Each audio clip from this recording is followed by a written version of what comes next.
if a kid acts up in class and the teacher tells that kid not to, but doesn't give that student detention, the kid just learns, like, this is okay, I can do that.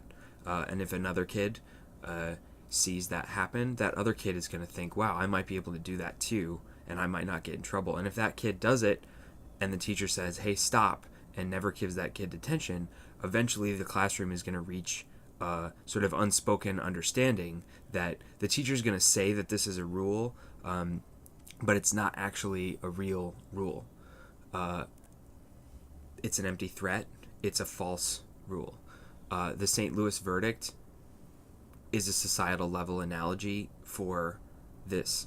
The police have killed a black man again, and we as a society are saying, please don't do that. Stop. That should be against the rules.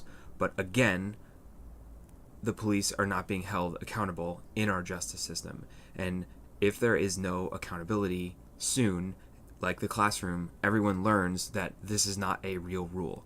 We don't want you to kill black men, but we really won't do anything about it if you do.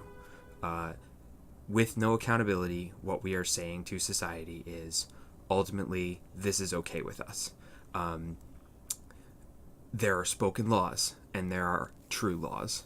Enforcement is what determines the difference. The true law of the land is that black lives are of less value. And until the justice system learns somehow to hold police accountable, I don't expect that the riots will stop. I expect they will get worse. That's not something I just made up, and I want to leave you with this because it's better said than what I could say. 60 Minutes, Rewind.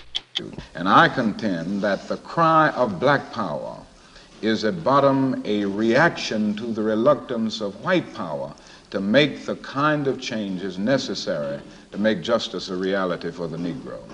I think we've got to see that a riot is the language of the unheard.